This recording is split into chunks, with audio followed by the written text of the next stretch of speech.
ലീഡർഷിപ്പിലുള്ള ഒരു വ്യക്തിക്ക് വേണ്ട പ്രധാനപ്പെട്ട സ്കിൽ സെറ്റ് എന്താണെന്ന് നിങ്ങൾക്കറിയാമോ? അത് പീപ്പിൾ മാനേജ്മെന്റ് ആണ്. ഈ പീപ്പിൾ മാനേജ്മെന്റ് പ്രോപ്പറായി നടക്കണമെങ്കിൽ നിങ്ങൾ ഈ 3 കാര്യങ്ങളെക്കുറിച്ച് കൃത്യമായി അറിഞ്ഞിരിക്കണം. ഒന്നാമത്തെ പോയിന്റ് ആണ് റിക്രൂട്ട്മെന്റ്. ഒരു ഓർഗനൈസേഷന്റെ ഏറ്റവും വലിയ അസറ്റ് അവിടുത്തെ എംപ്ലോയീസ് ആണ്. അതുകൊണ്ട് തന്നെ 80% നമ്മൾ ഫോക്കസ് ചെയ്യേണ്ടതും റിക്രൂട്ട്മെന്റിലാണ്. അതുകൊണ്ടാണ് ഇങ്ങനെ പറയുന്നത്, hiring slow and firing fast. നിങ്ങളൊരു എംപ്ലോയി ഹയർ ചെയ്യുന്ന സമയത്ത് നന്നായിട്ട് ചിന്തിച്ചതിന് ശേഷം മാത്രമേ ഹയർ ചെയ്യാവൂ.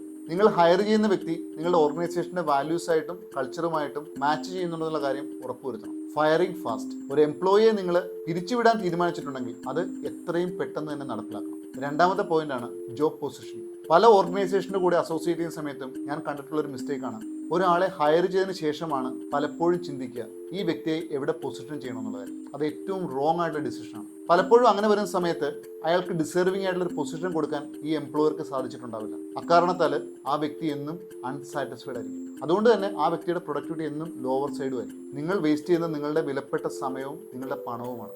അതുകൊണ്ട് തന്നെ ഒരാളെ ഹയർ ചെയ്യുന്നതിന് മുമ്പ് എന്തിനു വേണ്ടിയാണ് ഞാൻ ഇയാളെ ഹയർ ചെയ്യുന്നുള്ള കാര്യത്തിൽ കൃത്യമായിട്ടൊരു ബോധ്യം നമുക്കുണ്ടാവണം.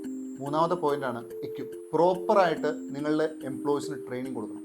നിങ്ങളുടെ എംപ്ലോയീസിന് നിങ്ങൾ പ്രോപ്പറായിട്ട് ട്രെയിനിങ് കൊടുത്തില്ലെങ്കിൽ നിങ്ങൾ സെൽഫ് എംപ്ലോയ്മെന്റ് ട്രാപ്പിലേക്ക് പോകും. നിങ്ങൾക്ക് എംപ്ലോയീസ് ഉണ്ടാവും, പക്ഷേ എല്ലാവരുടെയും ജോലി നിങ്ങൾ ഒറ്റയ്ക്ക് ചെയ്യേണ്ടി വരും. എക്യുപ്പിന്റെ ഫോർമുല എങ്ങനെയാണ്?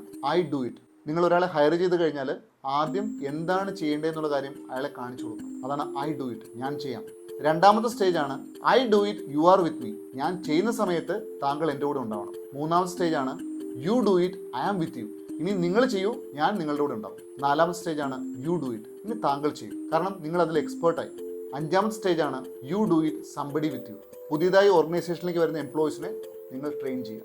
ഇങ്ങനെ പ്രോപ്പറായി ട്രെയിനിങ് ലഭിച്ചൊരു ടീമാണ് നിങ്ങൾക്കുള്ളതെങ്കിൽ നിങ്ങളുടെ ബിസിനസ് ഓട്ടോ ഡ്രിവൺ ആയിരിക്കും. എപ്പോഴും ആസ് എ ലീഡർ നമ്മൾ ഓർമ്മയിൽ സൂക്ഷിക്കേണ്ട ഒരു കാര്യം ഇതാണ്.